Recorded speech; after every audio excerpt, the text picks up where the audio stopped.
Hi, it's Steve from the Preston and Steve show, and just recently I did a live stream highlighting some horror movies from the past 2 years that I thought you might want to add to your Halloween horror movie viewing list. People always ask me to put together a list, so this is kind of a video list. And in addition, I took some questions and comments, and it was a lot of fun. So I distilled that session down into this video for you to watch, enjoy, use, whatever the hell you want to do with it. But before we get started, I wanted to remind you the tickets are now on sale for Mutiny on the Moshulu 4, Purr-anormal Cativity, benefiting Max Fund, which in turn benefits the abandoned, homeless, and forgotten cat population of Philadelphia. It's Wednesday, October 23rd from 6 to 9 on the deck of the Moshulu. First ever Halloween mutiny, so it's going to be huge. Your one ticket price, as always, gets you all of this. Liquor, beer, wine from Boardroom Spirits, Stateside, Clear Rum, Chadsford Winery, Revivalist, Bitch and Kitten, Aladdin's Brew, doing up some espresso martinis. There's going to be sweet and savory food from the Sugary, Nothing Bun Cakes, Mary Ellen's Cake Pops, Gourmet Pretzels, Zaz Ice Cream, Rouge, Harvest, and of course, the incredible chefs at the Moshulu itself. There's going to be wandering entertainment from Mike Palladino, a great close-up magician, the bizarre Bryn, an incredible contortionist, Cuckoo the cartoon magician, juggler Steve Haynes will be there, Corinne of Cups, tarot card reader extraordinaire will be there, Sam and Kate from Free Dating Advice Philly will be there to help you brush up on your dating game. Plus, DJ will be spinning the music. Philly Photo and Film will be there with their 360 setup. Kitten cuddling. You need kitten cuddling for Morris Animal Refuge. Carnage the Clown will be wandering around. Jason Voorhees, Beetlejuice, they'll all be there. Plus, there's going to be loads of prizes and baskets. Tickets are available at maxfun.com or prestonandsteve.com. And now, on to the horror. We're going to start with Beezel. Let me get this running here so you can see these trailers. Beezel was a surprise. 2024. Aaron Fratkin, the director-writer. Here's the idea. Over 60 years, 3 guests of a cursed home discover they have a witch living below the house, and this witch has an insatiable thirst for living souls. This movie handles the scary stuff very effectively, almost has the feeling of that movie Sinister, which I adore. One of my favorite horror movies. Yeah, here's a Kevin70 said, speaking of horror, poop knives. I could not agree more. That's the horror movie that has to be made. So this movie is actually terrific. Beezel, look for it. It's streaming now on a couple of different services. And let me give you the next in the line. This is In a Violent Nature. Man, oh man, this came out this year. When a locket is removed from a collapsed fire tower in the woods that entombs the rotting corpse of Johnny, a vengeful spirit spurred on by a horrific 70-year-old crime, his body is resurrected and he becomes hell-bent on retrieving it. This is from writer-director Chris Nash. 80% of this movie is over the shoulder of the murderer. So imagine seeing an entire Friday the 13th movie, but the majority of it from Jason Voorhees' perspective. And I got to tell you something. This movie pulls that conceit off really well. And there is a brutal kill in this movie that will blow your mind. I don't want to give it away, but it comes out of left field. It is not for the squeamish. It is not for people who can't handle gore. But it is in a violent nature, very little dialogue, but a lot of brilliant, innovative stuff. In fact, if you see in a sequence that's coming up in a few seconds, it's the lead into it, that kill that I'm talking about. It is a mind fuck, and I can say that. Next movie up is The Well, directed by Federico Zampaglione, I think it's pronounced, starring Lauren Lavera from Terrifier 2 and 3. I love her. She's amazing. She's amazing in the Terrifier movies. She takes a decidedly different role in this one, and she's just fantastic. It's a nod to the Italian horror movies of Mario Bava and Lucio Fulci from the 80s and early 90s. So a budding art restorer heads to a small Italian village to restore this medieval painting. And as she starts to restore it, it's like a horrific scene, and all this stuff starts to happen. And then you realize, yes, of course, there's something in the basement. And this is a borderline body horror movie because it is intense, but it is really well done. And it reminded me of a lot of those great Italian horror movies. So again, not for those who like the gore. I'm going to do some of these comments right here. What do we have? Love from Jensen Beach, Florida. I used to work on the main line up the road from your studio. Dog Speed, I hope you're doing well down there. I hope everything is okay. Yeah, please, all of our love, and hope you and your family are doing well. The next movie up is The Evil Dead Rise. So here's the deal. Didn't think this was going to be much. Twisted tale of two estranged sisters whose reunion is cut short by the rise of flesh-possessing demons, thrusting them into a primal battle for survival as they face the most nightmarish version of family imaginable. Now, I am an Evil Dead fan. I adore the first Evil Dead. It is still my favorite of the Evil Deads. Love me Bruce Campbell, and I love me some comedy. And I love, they're on the two tabs, but I really want my Evil Dead to be terrifying and visceral and gory. And that is the case thanks to Alyssa Sutherland as the mother in this movie, because this movie totally contorts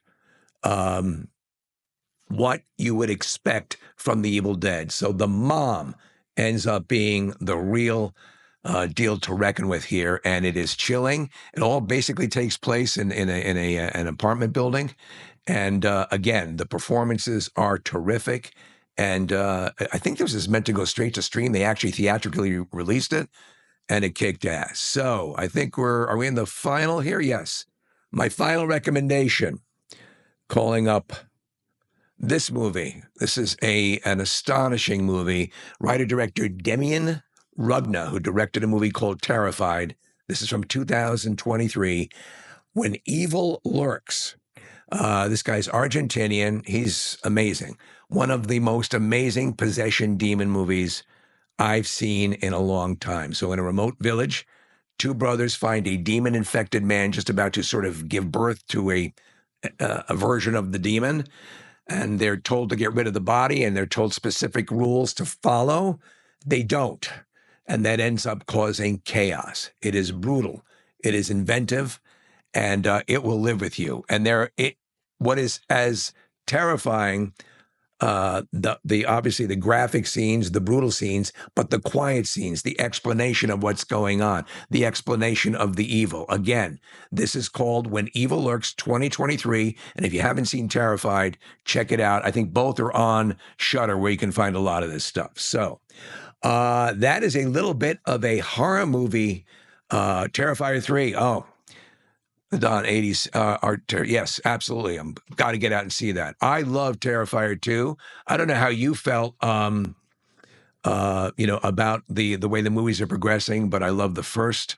All Hallows Eve was, I think, the first appearance of Art the Clown, different actor. Then Terrifier and Terrifier 2, the world building. Did you see Stream? No, I've heard it mentioned. Let me know what you think about that. What's the deal with Terrifier? Sure, the kills are great, but there ain't no story. You know what? I think there is. I think what they're doing is they're taking this brutally vicious character, and you thought, okay, there's just no way they can do another clown, Art the Clown, and they develop this character, but what they're really doing is world building. And of course, his nemesis, he has his own Ripley now with Laura Lavera. I believe that's how it's pronounced. But she is amazing. And I love what they're doing. I love it is an homage to these gory practical effects horror movies of the late 80s and early 90s. And I love them. Oh, here we go. This is a good idea. I think my weekend movie may be the Christopher Reeve documentary from McGarty 610. I hear it's friggin' phenomenal. Kevin Witt 70 says, just found that in a violent nature kill, my neck and my tummy hurt. Yeah, you know what I'm talking about. That is a mofo death. So we have the Terrifier. I love this. Terrifier from RD Retro 87. Terrifier is supposed to be a Mr. Bean-like character as a serial killer. You know what? I can actually see that because he's just wandering around and he's so joyous with his... And let me tell you something. I'm going to tell you right off the bat. If you are not into gore, if you are not into creative physical effects, this is heavy duty. So do not check it out. But if you remember what the horror movies of the late 80s and early 90s used to be like, brutal stuff, brutal kills, inventive, and this clown that does not say anything, but is performed so well in such a incredible mime fashion. There's more said without saying anything, but it just pushes the boundaries. And again, I know the criticism is there's no story. I think there is. I think there is world building going on, and I love it. Can't wait to see the third one. Yeah, here's a good observation. Is Terrifier the extreme? Then when it comes to slasher films, like it's a meta approach to slashers in general. It kind of is, and it's also an homage. Mind you, I've seen, let me pop this up here, because I think we can, I think that's what you're seeing right here. I think you're seeing a trailer for the Terrifier 3, which, look at this friggin' thing. It's awesome. Santa, I love it. And listen, it is sick. I don't deny that. But on the extreme end, it's brilliant. So the other night I watched the original Salem's Lot with David Soul, which is very low key. No, hardly any blood at all in that movie. It was a mini series originally. It's about 3 hours if you watch it straight through. I don't mind the just make it good. The worst mistake you can make in a horror movie is laziness. If you're lazy and you're doing old tropes, and you're just, wasting time. Okay, could you spell the first one again? Okay, yes, the first movie up that I did was Beezel, which is, again, tell me what you think. And if tell me if you think I'm straight out of my goddamn mind with these things. I'm a pretty good horror assessor. Beezel is spelled Beezel. It's from this year. Will you put together a firm top 25 to 50 horror films? I'll do a top 10. I'll tell you what, though, we're in a good time right now. We're in a damn good time. A lot of people who've been inspired by great horror movies are really kicking ass, and they're sort of coming to their own as far as indie movie producers. And Hollywood loves it because a lot of times the budgets are low and the return can be great. Look what happened with Smile, which is basically a movie that I think is one of the really tremendous horror movies recently, called It Follows, which, it's a mind F. I just saw The Substance, too, recently. And The Substance is a body horror movie with Demi Moore and Margaret Qualley. And holy crap. I mean, for this movie, with this kind of budget, with this kind of director, the amount of real, visceral stuff that goes on is amazing. But I'll tell you this.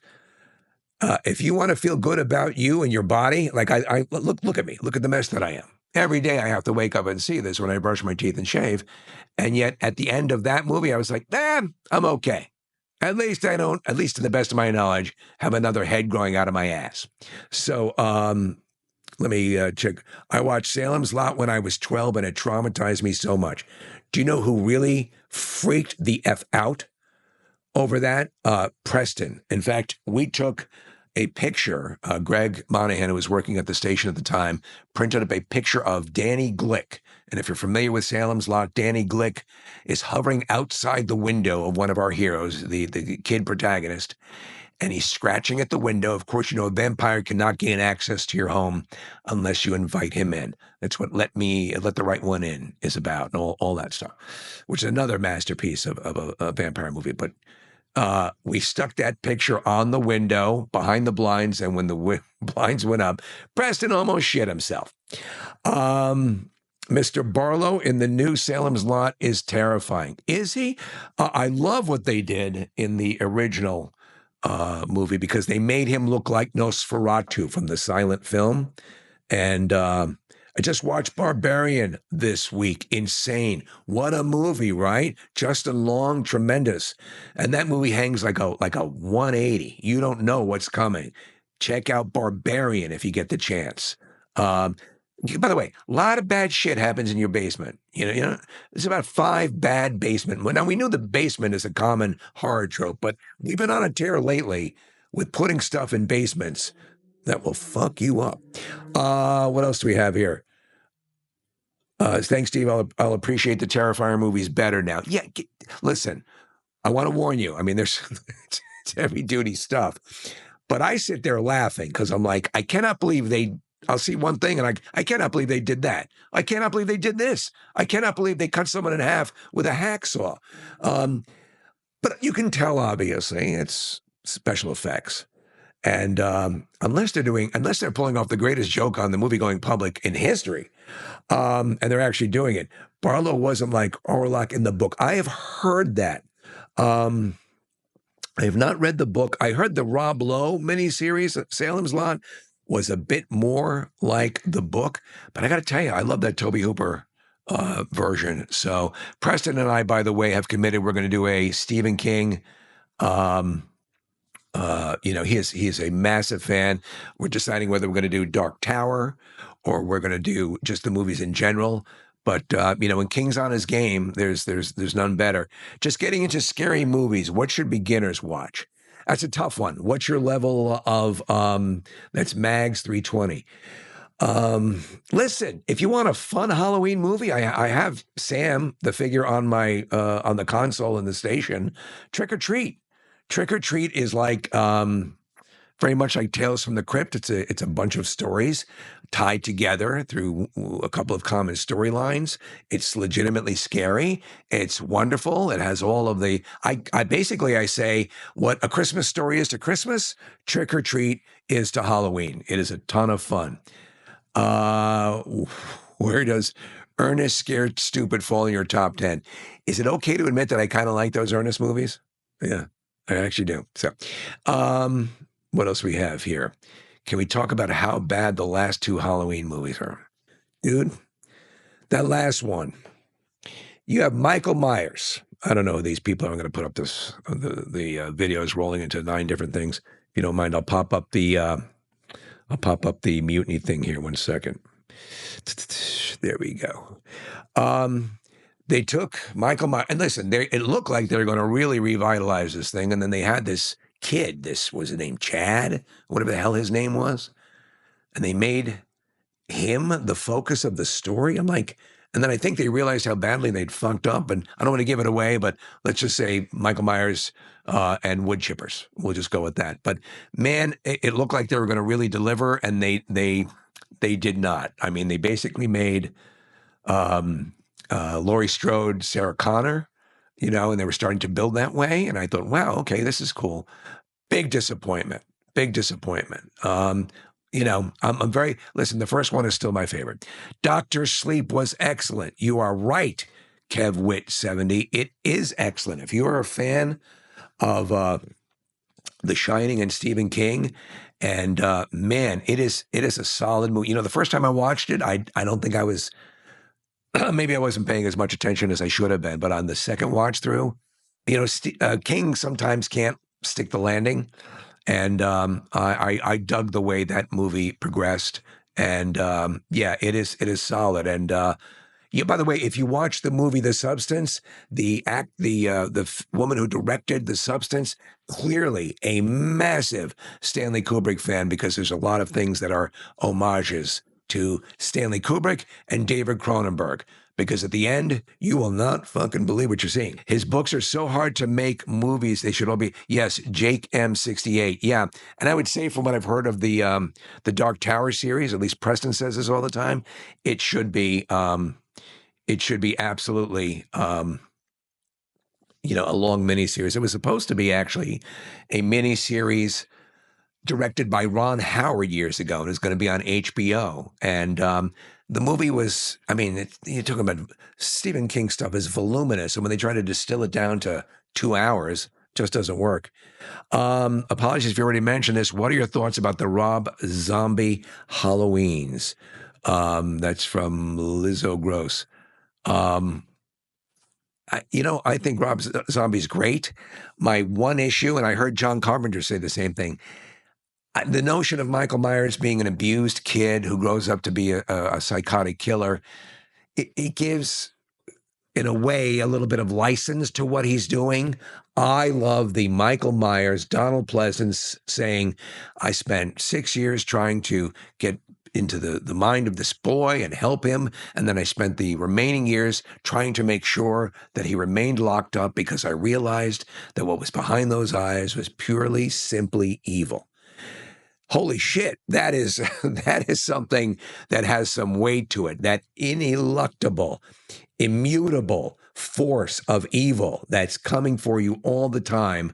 That's what Michael Myers is. I don't want to have any sympathy for Michael Myers. I want to live in awe and terror of Michael Myers. The Dark Tower movie we got should have been a prequel where we don't see Roland until the end. Yes, I like that idea. Very well said, MT Sunner. And I hope I'm pronouncing names correctly. Dr. Sleep manages to maintain the balance to King's books and the Herculean mountain that is the Kubrick's movie. You know, King didn't like The Shining, Kubrick's The Shining. And we had Steven Weber on this week. He was in the ABC, the miniseries The Shining, in which they did a little bit more of an elaborate take on the book. And I got to tell you, I mean, you know, I think The Shining is fantastic. Do I consider The Shining terrifying? No.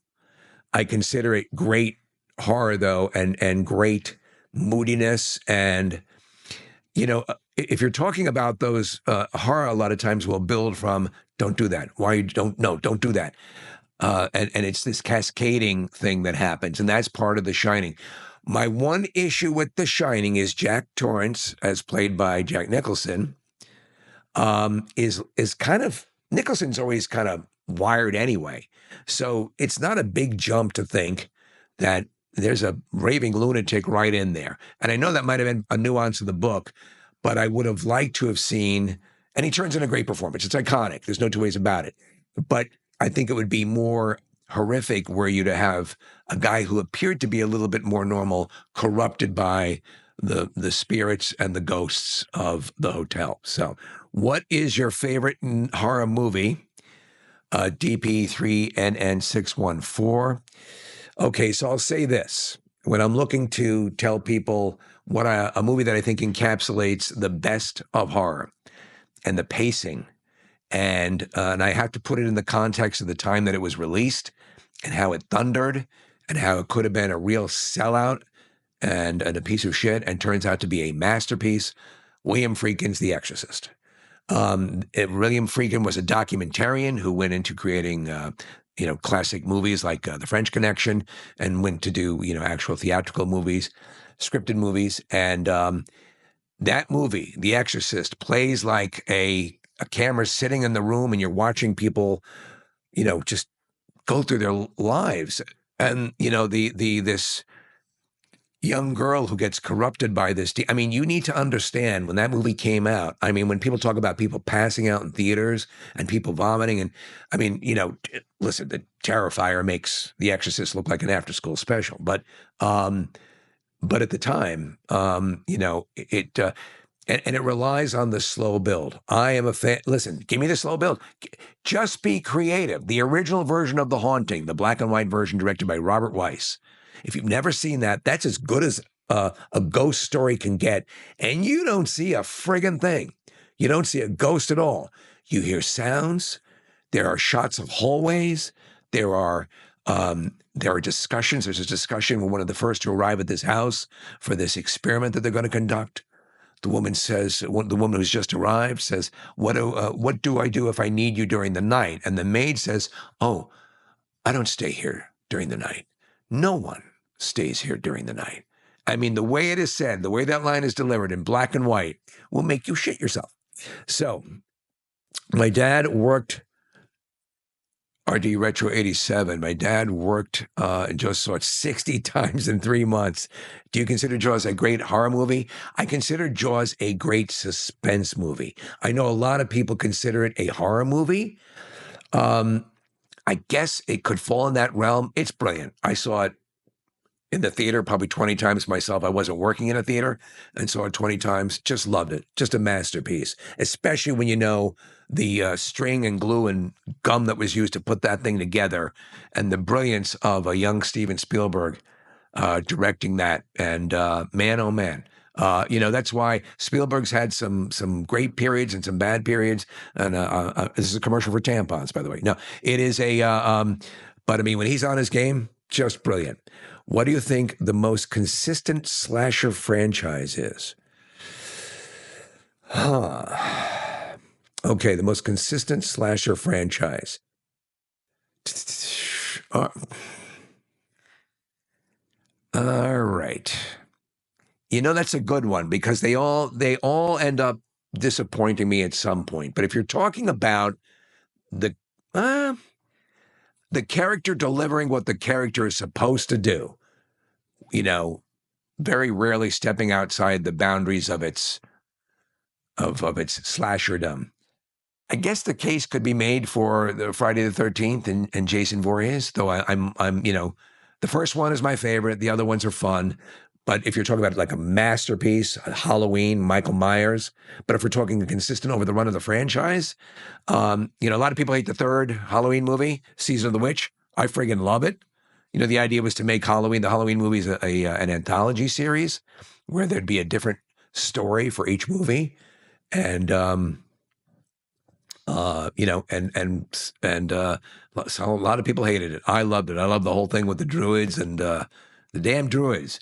DP3NN614. Spielberg's best movie was Duel. You have some fine taste, sir. That was his made-for-TV movie when he was a young director with Dennis Weaver, Dodge Dart going across I think it's in Arizona in the desert. He passes a kind of ominous-looking truck on the highway, and from that moment on, that truck follows him, and the driver or the truck itself wants to kill him. And it is an incredible story written by Richard Matheson, who is one of my favorite authors of all time, who wrote I Am Legend and a load of Twilight Zone episodes, and just a genius, one of my favorite writers of all time. Was the child's thing at the end? With the child's thing, was this, trying to read this correctly, at the end, or do you think, oh, okay, Child's, yes. That's a good question. It's one of the great horror questions of all time. At the end of The Thing, John Carpenter's The Thing, is McCready or Childs, are they compromised? Is one of them The Thing? Not knowing is great. It's one of the coolest sequences. They're both going to die. So, or at least one of them might die. I tend to think they're both human. There are all sorts of things that have been hinted at that you can tell by, taking a swig from the bottle and so on and so forth. But has Kurt Russell ever been more of a badass than he is in The Thing? And that movie from beginning to end, the Ennio Morricone music, the cinematography, everything. Rob Bottin's physical effects, no CGI. In fact, they did a version that was okay where they used CGI creatures, and they look pretty good. But holy shit, when you're sitting there looking at a chest burst open, a head blow up to the ceiling, and then become a spider, and those are all physical effects done on stage, I mean, it's just massively impressive. Thoughts on the original Texas Chainsaw Massacre? A masterpiece. It is a masterpiece. It's in the, it is, and again, at the time it came out, people could not believe it. It was unbelievably unrelenting, and it did something that, to the best of my knowledge, no horror movie had done quite that way. The most brutal opening scenes are done in broad daylight, which is pretty wild. Woman goes into the house. I mean, spoiler alert. It's waiting in there. Leatherface, that kook. Have you watched the show From? So I've been listen, from the get-go, From is a motherfucker. We had Harold Perrineau from Lost, who plays the main character in From. I got on that board. My wife and I love this series. If you love Stephen King, if you love visceral vampire-type creatures, the gore on this thing is crazy. The language is over the top. It's in its third season right now, off to a great start. We've interviewed Harold Perrineau a number of times about this series, and I've asked him every time, please promise me that we do not get a Lost-type ending. Now, I loved Lost, but at the end, how it worked out. He says, From has a definitive ending, and we will be very happy with the way it ends. But right now, we are in the thick of it. It's every Sunday night. You can find it. From Stephen King loves this show. Have you ever read Swan Song, masterpiece of literary horror? I have not. I will have to check that out if you're recommending it. The story behind the making of the Texas Chainsaw Massacre is wild. It is. And yeah, I mean, it's, again, a shoestring budget. So yeah, it's a tremendous one. We're talking about From. It just started up again. Yes, we're in the third episode of season 3. What's the scariest moment in a horror movie? Based in Insidious almost made me walk out of the theater. I'll tell you, I referenced it earlier. Sinister has a number of jump cuts, not jump cuts, but jump scares that are really deserved. Basically, it involves children. It involves a demon that seduces these children into doing evil things. And a lot of it is conveyed through Ethan Hawke does a phenomenal job as a Stephen King type writer who comes across a box of Super 8 movies and a projector up in the attic. And he watches these movies and he sees some of the most disturbing films of these kids murdering their families. Did you see No, I won a car on The Price is Right. Man, listen, whenever you can win a car on The Price is Right, that's always good. What do you think of the ending of the show? What do you think of the ending of the show, Evil? Listen, I loved Evil. Loved the crap out of Evil. One thing that did happen, though, that I thought was kind of wild is they knew the show was ending. And so they sort of were able to get that final season out and accelerate it. They left everything open, and I think a lot of people are catching on to Evil now. It's doing very well on Netflix. So I think I won't give too much away, but there was no definitive any ending to the characters that we all loved. So I hope they do something with Evil. Yes, Sinister is insanely. Sinister is a gem. Honestly, check that one out. It will rock your world. 70s or 80s horror. You know what? They both have their attributes. 80s has some great stuff. The 70s, of course, has The Exorcist. So Salem's Lot and a whole bunch of other stuff. So I don't know. Do you think everything after Halloween 2 is a money grab? Because Michael Myers, a lot of it is, yeah. But you know what? Again, give me something inventive. Give me, look, I love Sleepaway Camp, those movies. Give me something. A lot of those Halloween movies were just not up to snuff. And John Carpenter's not a fan, and he's the Mac Daddy. So, that's again, I love one. The second one, a lot of people love the second Halloween. Carpenter directed it, and I don't think it's that good. I think it's kind of shitty. The third one, again, Season of the Witch, inventive. I kind of really like that. So, yeah, we were talking about this. I have not seen the new one. It's getting very bad reviews. Salem's Lot. You said you liked it. Very fast paced. Okay, I might check it out. I watched the original and the Rob Lowe one. So why not? Might be worth a shot. So, again, I think if you're a horror person and you're watching this, especially around Halloween, I'm sucking it up like a sponge. It's my favorite time of year. Let me see if can I call up my, here, I'll show you my, my setting. Here's my, let's just pop this off for a second here. Here's kind of my setup outside. You can see this. There's this one right up front here. This is my newest edition. The demon splitting through the tombstone. And I love this. And the people in the neighborhood love it. And we have great neighbors and the kids love it.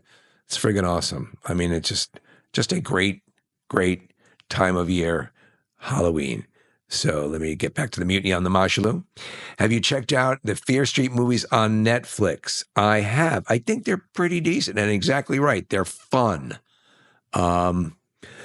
So I hope I've given you guys enough to work with. Yes, I will be dropping a new horror movie list because here, let me give you another one. Here's an extra added bonus. No One Will Save You on Hulu.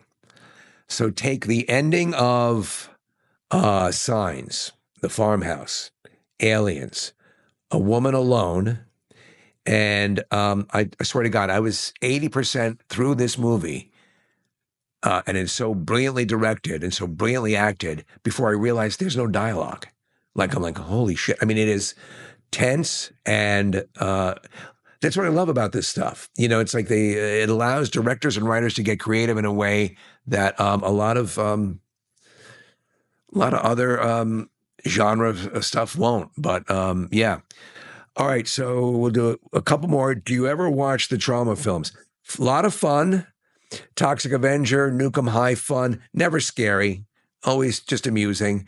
And my one issue with cult films, the best cult films don't actively try to be cult film. The best cult films end up being cult films. But the ones that are like start off with that as their mission almost always suck. Trauma's kind of walk the line a little bit, but yeah, they're very cool. So No One Will Save You is amazing. Neanderthalish. Let me tell you something. You're one of the few people I know who has seen it, and I can't recommend it enough. And you're exactly right. It was amazing. You know, more of that. Give me a Hulu password. I love the Alien movies. Aliens, terrific. Alien 3 sucked. Hate to say it, but the Ridley Scott, the Prometheus and all that stuff, the reworking of the alien lore and the origin story, beautiful movies, but they're shit. I mean, I'm sorry. These are astronauts. They're landing on alien planets.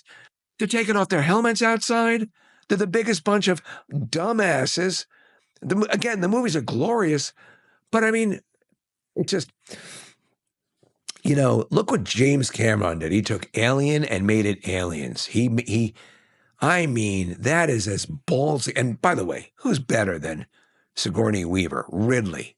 Jesus Christ, what a performance. What top 5 most badass women in movies. Have you seen Cabin in the Woods? Could not love it anymore. And I'll tell you why, because it is funny, but it also has some hardcore, great horror makeup. The concept is terrific. I love it. I love that whole movie. I've seen it 50 times. Yeah, I really thought Prometheus was going to be a new horror series, then realized it was Alien, and it was a shitty Alien. It didn't make any sense. Listen, you go into a cave on an alien world, and you take your helmet off, and you're playing with the lizard snake thing with the suction cup on its face, and you wonder why it burrows into your space uniform and chews your fucking face off? Come on, have some brains. You know what I'm talking about. Anyway, if that's it, questions are still coming in. I'm going to do this again because it's Halloween and I love interacting with you guys. And I'm just going to remind you again, if I may, Mutiny on the Moshulu.